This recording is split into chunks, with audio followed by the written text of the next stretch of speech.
बोलिए बृहस्पति देव की जय हो। भगवान विष्णु की जय हो। प्रिय भक्तगणों, आज आप सभी भक्तजन रसपान करेंगे बृहस्पतिवार व्रत की विधि एवं कथा।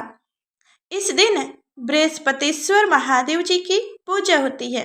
दिन में एक समय ही भोजन करें, पीले वस्त्र धारण करें, पीले पुष्पों को धारण करें। भोजन भी चने की दाल का होना चाहिए, नमक नहीं खाना चाहिए। पीले रंग का फूल, चने की दाल, पीले कपड़े तथा पीले चंदन से पूजा करनी चाहिए। पूजन के पश्चात कथा सुननी चाहिए। इस व्रत के करने से बृहस्पति जी अति प्रसन्न होते हैं तथा धन और विद्या का लाभ होता है। स्त्रियों के लिए यह व्रत अति आवश्यक है। इस व्रत में केले का पूजन होता है। तो अब सुनिए व्रत कथा।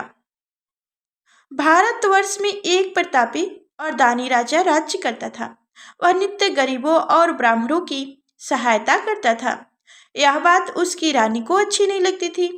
वह ना ही गरीबों को दान देती, ना ही भगवान का पूजन करती थी और राजा को भी दान देने से मना किया करती थी। एक दिन राजा शिकार खेलने के लिए वन को चले गए हुए थे, तो रानी महल में अकेली थी। उसी समय बृहस्पति देव साधु के वेश में राजा के महल में भिक्षा के लिए गई और भिक्षा मांगी। रानी ने भिक्षा देने से इनकार कर दिया और कहा, हे साधु महाराज, मैं तो दान्य पुण्य से तंग आ गई हूँ। मेरा पति सारा धन लुटाते रहते हैं। मेरी इच्छा है कि हमारा धन नष्ट हो जाए, फिर न रहेगी बांस, ना बाजेगी बांसुरी। साधु ने कहा, देवी, तुम तो बड़ी विचित्र हो। धन संतान तो सभी चाहते हैं, पुत्र और लक्ष्मी तो पापी के घर भी होनी चाहिए। यदि तुम्हारे पास अधिक धन है तो भूखे को भोजन दो, प्यासों के लिए प्याऊ बनवा दो, मुसाफिरों के लिए धर्मशाला खुदवा दो। जो निर्धन अपनी कुंवारी कन्याओं का विवाह नहीं करा सकती, उनका विवाह करा दो। ऐसा और कई काम है जिनके करने से तुम्हारा यश लोक परलोक में फैलेगा। परंतु रानी पर उपदेश का कोई प्रभाव न पड़ा। वह बोली, महाराज, आप मुझे कुछ ना समझाइए। मैं ऐसा धन नहीं चाहती जो हर जगह बांटती फिरूं। साधु ने उत्तर दिए, यदि तुम्हारी ऐसी ही इच्छा है तो तथास्तु। तुम ऐसा करना कि बृहस्पतिवार को घर लीपकर पीली मिट्टी से अपना सिर धोकर स्नान करना, भट्टी चढ़ाकर कपड़े धोना। ऐसा करने से आपका सारा धन नष्ट हो जाएगा। इतना कहकर वह साधु महाराज वहां से अलुप्त हो गए। साधु के अनुसार कई बातों को पूरा करते हुए रानी को केवल 3 बृहस्पतिवार ही बीते थे कि उनकी समस्त धन संपत्ति नष्ट हो गई। भोजन के लिए राजा का परिवार तरसने लगा। एक दिन राजा ने रानी से बोला कि, हे रानी, तुम यहीं रहो, मैं दूसरे देश को जाता हूँ, क्योंकि यहाँ पर सभी लोग मुझे जानते हैं, इसलिए मैं कोई छोटा कार्य नहीं कर सकता। ऐसा कहकर राजा प्रदेश चला गया। वहाँ वह जंगल से लकड़ी काट कर लाता और शहर में बेचता।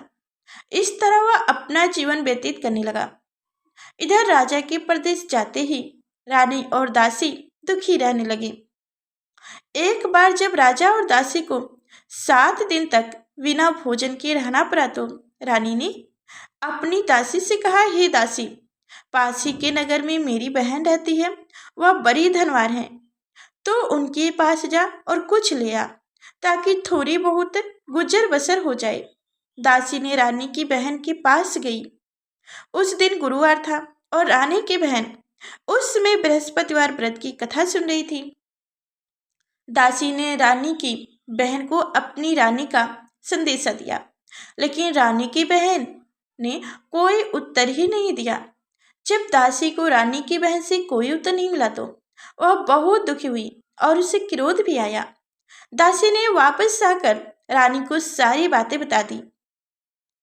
बातें सुनकर रानी ने अपने भाग्य को कोसा। उधर रानी की बहन ने सोचा कि मेरी बहन की दासी आई थी, परंतु मैं उससे नहीं बोली, इससे वह बहुत दुखी हुई होगी। कथा सुनकर और पूजन समाप्त करके वह अपनी बहन के घर आई और कहने लगी, हे बहन, मैं बृहस्पतिवार का व्रत कर रही थी। तुम्हारी दासी मेरे घर आई थी। परंतु जब तक कथा होती है तब तक ना तो उठते हैं और ना ही बोलते हैं, इसलिए मैं नहीं बोली। कहो, दासी क्यों गई थी? रानी बोली, बहन, तुमसे क्या छुपाऊं? हमारे घर में खाने तक को अनाज नहीं था। ऐसा कहते कहते रानी की आंखें भर आई। उसने दासी समेत पिछले 7 दिनों से भूखे रहने तक की बात अपनी बहन को विस्तार पूर्वक बता दिया।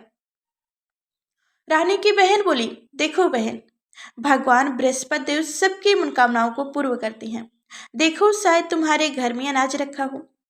पहले तो रानी को विश्वास नहीं हुआ, पर बहन के आग्रह करने पर उसने अपनी दासी को अंदर भेजा तो उसे सचमुच अनाज से भरा एक घड़ा मिल गया। यह देखकर दासी को बड़ी हैरानी हुई। दासी रानी से कहने लगी, हे रानी, जब हमको भोजन नहीं मिलता तो हम व्रत ही तो किया करते थे, इसलिए क्यों ना इनसे व्रत और कथा की विधि पूछ ली जाए, ताकि हम भी व्रत कर सकें। तब रानी ने अपनी बहन से बृहस्पतिवार व्रत के बारे में पूछा। उसकी बहन ने बताया, बृहस्पतिवार के व्रत में चने की दाल और मुनक्का से विष्णु भगवान का केले की जड़ में पूजन करें तथा दीपक जलाएं, व्रत कथा सुने और पीला भोजन ही करें। इससे बृहस्पति देव प्रसन्न होते हैं। व्रत और पूजन विधि बताकर रानी की बहन अपने घर को लौट गई। 7 दिन के बाद जब गुरुवार आया तो रानी और दासी ने व्रत रखा। घुड़शाले में जाकर चना और गुड़ लेकर आई। फिर उससे केले की जड़ में विष्णु भगवान का पूजन किया। अब पीला भोजन कहाँ से आए, इस बात को लेकर दोनों बहुत दुखी थी, परंतु उन्होंने व्रत रखा था, इसलिए बृहस्पति देव उनसे प्रसन्न थे। इसलिए वो एक साधारण व्यक्ति का रूप धारण कर 2 थाली में सुंदर पीला भोजन दासी को दे गए। भोजन पाकर दासी प्रसन्न हुई और फिर रानी के साथ मिलकर भोजन ग्रहण किया। इसके बाद वो सभी गुरुवार को व्रत और पूजन करने लगी। बृहस्पति भगवान की कृपा से उनके पास फिर से धन संपत्ति आ गई, परंतु रानी फिर से पहले की तरह आलस करने लगी। तब दासी बोली, देखो रानी, तुम पहले भी इसी प्रकार आलस करती थी।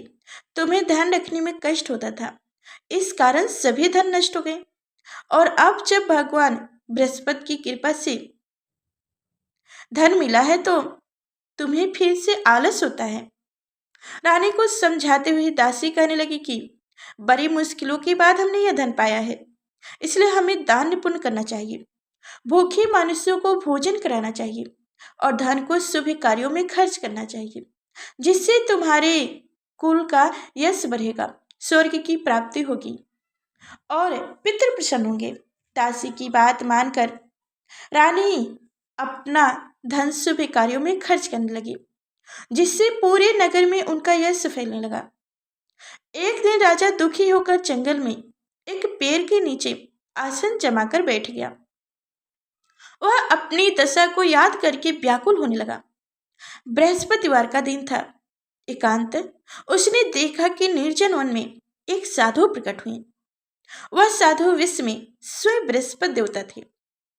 लकड़हारे के सामने आकर बोले, हे लकड़हारे, इस सुनसान जंगल में तो चिंता मंग क्यों बैठा है?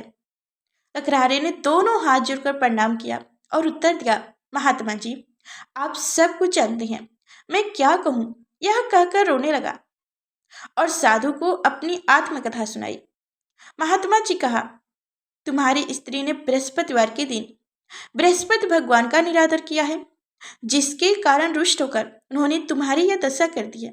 अब तुम चिंता को दूर करके मेरे कहने पर चलो तो तुम्हारे सब कष्ट दूर हो जाएंगे और भगवान पहले से भी अधिक संपत्ति देंगे। तब वे बृहस्पति के दिन कथा किया करो। 2 पैसे के चना मुनक्का लाकर उसका प्रसाद करो और शुद्ध जल से लोटे में शक्कर मिलाकर अमृत तैयार करो। कथा के पश्चात अपने सारे परिवार और सुनने वाले प्राणियों में अमृत एवं प्रसाद बांटकर आप भी ग्रहण करो। ऐसा करने से भगवान तुम्हारी सब मनोकामनाएं पूरी करेंगे। साधु के ऐसे वचन सुनकर लकड़हारा बोला, हे प्रभु, इस लकड़ी बेचकर इतना पैसा नहीं मिलता, मुझे जिससे भोजन के उपरांत कुछ भी बचा सकूं। मैंने रात्रि में अपनी रानी को व्याकुल देखा है। मेरे पास कुछ भी नहीं जिससे मैं उनकी खबर मांग सकूं। साधु ने कहा, हे लकड़हारे, तुम किसी बात की चिंता मत करो। बृहस्पतिवार के दिन तुम रोजाना की तरह लकड़ियां लेकर शहर को जाओ। तुमको रोज से दुगना धन प्राप्त होगा, जिससे तुम भली भांति भोजन कर लोगे तथा बृहस्पति देव की पूजा का सामान भी ला लोगे। इतना कहकर साधु अंतर ध्यान हो गए। धीरे धीरे समय व्यतीत होने पर फिर वही बृहस्पतिवार का दिन आया। लकड़हारा जंगल से लकड़ी काटकर किसी शहर में बेचने गया। उसे उस दिन से और दिनों से अधिक पैसा मिला। राजा ने चना गुड़ आदि लाकर गुरुवार का व्रत किया। उस दिन से उनके सभी कलेश दूर हो गए। परंतु जब दोबारा गुरुवार का दिन आया तो बृहस्पतिवार का व्रत करना भूल गया। इस कारण बृहस्पति भगवान नाराज हो गए। उस दिन से उस नगर के राजा ने विशाल यज्ञ का आयोजन किया तथा शहर में यह घोषणा करवा दी कि कोई भी मनुष्य अपने घर में भोजन न बनाए, न आग जलाए। समस्त जनता मेरे यहाँ भोजन करने आए। इस आज्ञा को जो नहीं मानेंगे उसे फांसी की सजा दी जाएगी। इस तरह की घोषणा संपूर्ण नगर में करवा दी गई। राजा की आज्ञा अनुसार शहर के सभी लोग भोजन करने गए, लेकिन लकड़हारा कुछ देर से पहुंचा, इसलिए राजा उसको अपने साथ घर ले गए और ले जाकर भोजन करा रहे थे तो रानी की दृष्टि उस खूंटी पर पड़ी जिस पर उनका हाथ टंगा हुआ था। वह वहां पर दिखाई नहीं दिया। रानी ने निर्णय किया कि मेरा हार इस मानुष ने चुरा लिया है। उसी समय सिपाहियों को बुलाकर उसको कारागार में डलवा दिया गया। जब लकड़हारा कारागार में पड़ गया और बहुत दुखी होकर विचार करने लगा कि ना जाने कौन से पूर्व जन्म के कर्म से मुझे यह दुख प्राप्त हुआ है, और उसी साधु को याद करने लगा जो कि जंगल में मिले थे। उसी समय तत्काल बृहस्पति देव साधु के वेश में प्रकट हुए और उसकी दशा को देखकर कहने लगे, अरे मूर्ख, तूने बृहस्पति देव की कथा नहीं करी, इस कारण तुझे दुख प्राप्त हुआ है। अब चिंता मत कर। बृहस्पतिवार के दिन कारागार के दरवाजे पर 4 पैसे मिलेंगे। उनसे तो बृहस्पति देव की पूजा करना, तेरे सभी कष्ट दूर हो जाएंगे। बृहस्पति के दिन उसे 4 पैसे मिले। लकड़हारे ने कथा कही। उसी रात्र को बृहस्पति देव ने उस नगर के राजा को स्वप्न में कहा, हे राजन, तुमने जिस आदमी को कारागार में बंद कर दिया है वह निर्दोष है, वह राजा है, उसे छोड़ देना। रानी का हार उसी खूंटी पर लटका हुआ है। अगर तू ऐसा नहीं करेगा तो मैं तेरे राज्य को नष्ट कर दूंगा। इस तरह रात्रि के स्वप्न को देखकर राजा प्राप्त काल उठा और खूंटी पर हार देखकर लकड़हारे को बुलाकर क्षमा मांगी तथा लकड़हारे को योग्य सुंदर वस्त्र आभूषण देकर विदा कर दिया। बृहस्पति देव की आज्ञा अनुसार लकड़हारा अपने नगर को चल दिया। राजा जब अपने नगर के निकट पहुंचा तो उससे बड़ा आश्चर्य हुआ। नगर में पहले से अधिक बाग, तालाब, कुआं तथा बहुत से धर्मशाले, मंदिर आदि बन गए थे। राजा ने पूछा, यह किसका बाग और धर्मशाला है? तब नगर के सब लोग कहने लगे कि यह सब रानी और दासी के हैं। तो राजा को आश्चर्य हुआ और गुस्सा भी आया। तब रानी ने यह खबर सुनी कि राजा आ रहे हैं, तो उन्होंने दासी से कहा कि हे दासी, देख राजा हमको कितनी बुरी हालत में छोड़ गए थे। हमारी ऐसी हालत देखकर वह लौट न जाए, इसलिए तू दरवाजे पर खड़ी हो जा। आज्ञा अनुसार दासी दरवाजे पर खड़ी हो गई। राजा आए तो उन्हें अपने साथ लिया लाई। तब राजा ने क्रोधित करके अपनी रानी से पूछा कि यह धन तुम्हें कैसे प्राप्त हुआ है? तब उन्होंने कहा, हमें यह सब धन बृहस्पति देव के इस व्रत के प्रभाव से प्राप्त हुआ है। राजा ने निर्णय किया कि 7 रोज बाद तो सभी बृहस्पति देव का पूजन करते हैं, परंतु मैं दिन में 3 बार कहानी तथा रोज व्रत किया करूंगा। अब तो हर समय राजा के दुपट्टे में चने की दाल बधी रहती तथा दिन में 3 बार कहानी कहता। एक रोज राजा ने विचार किया कि चलो अपनी बहन के यहाँ से हो आऊं। इस तरह निर्णय कर राजा घोड़े पर सवार होकर अपनी बहन के यहाँ को चलने लगा। मार्ग में उसने देखा कि कुछ आदमी एक मुर्दे को ले जा रहे हैं। उन्हें रोककर राजा कहने लगा, अरे भाइयों, मेरी बृहस्पति देव की कथा सुन लो। वो बोले, लो हमारा तो आदमी मर गया है। इनको अपनी कथा की परी है, परंतु कुछ आदमी बोले, अच्छा कहो, हम तुम्हारी कथा भी सुनेंगे। राजा ने दाल निकाली और कथा कहनी शुरू कर दी। जब कथा आधी हुई थी कि मुर्दा हिलने लगा, और जब कथा समाप्त हो गई तो राम राम करके मनुष्य उठकर खड़ा हो गया। यह देखकर वहां के सभी लोग प्रसन्न हो गए। फिर वह चलने लगा। आगे मार्ग में उसे एक किसान खेत में हल चलाता मिला। राजा ने उसे देखकर और उससे बोले, अरे भैया, तुम मेरी बृहस्पतिवार की कथा सुन लो। किसान बोला, जब तक मैं तेरी कथा सुनूंगा तब तक 4 हरवे जोत लूंगा। जा अपनी कथा किसी और को सुनाना। इस तरह राजा आगे चलने लगा। राजा की हटते ही बैल पिछाड़ खाकर गिर गए तथा किसान के पेट में बड़ी जोर से दर्द होने लगा। उसमें उसकी माँ रोटी लेकर आई। उसने जब यह देखा तो अपने पुत्र से सब हाल पूछा और बेटे ने सभी हाल कह दिया। तो बुढ़िया दौड़ी दौड़ी उस घोड़सवार के पास गई और उससे बोली कि मैं तेरी कथा सुनूंगा, तो अपनी कथा मेरे खेत पर चलकर ही कहना। राजा ने बुढ़िया के खेत पर जाकर कथा कही, जिसके सुनते ही वह बैल उड़कर खड़े हो गए तथा किसान के पेट का दर्द भी बंद हो गया। राजा अपनी बहन के घर पहुंचा। बहन ने भाई की खूब मेहमानी की। दूसरे रोज प्राप्त काल राजा जगा तो वह देखने लगा कि सब लोग भोजन कर रहे हैं। राजा ने अपनी बहन से कहा, ऐसा कोई मनुष्य जिसने भोजन न किया हो, मेरी बृहस्पतिवार की कथा सुन ले। बहन बोली, हे भैया, यह देश ऐसा ही है कि पहले यहाँ के लोग भोजन करते हैं, बाद में कोई अन्य काम करते हैं। अगर कोई पड़ोस में हो तो देखाऊं। वह ऐसा कहकर देखने चली गई, परंतु उसे ऐसा कोई व्यक्ति नहीं मिला जिसने भोजन न किया हो। अंत वह एक कुम्हार के घर गई, जिनका लड़का बीमार था। उससे मालूम हुआ कि उनके यहाँ 3 रोज से किसी ने भोजन ही नहीं किया है। राजा ने अपने भाई की कथा सुनने के लिए कुम्हार से कहा। वह तैयार हो गए। राजा ने जाकर बृहस्पतिवार की कथा कही, जिसको सुनकर उनका लड़का ठीक हो गया। अब तो राजा की प्रशंसा होने लगी। एक रोज राजा ने अपनी बहन से कहा कि हे बहन, हम अपने घर को जाऊंगा, तुम भी तैयार हो जाओ। राजा की बहन ने अपनी सास से कहा। सास ने कहा, हाँ चली जा, परंतु अपने लड़कों को मत ले जाना, क्योंकि तेरे भाई के कोई औलाद नहीं है।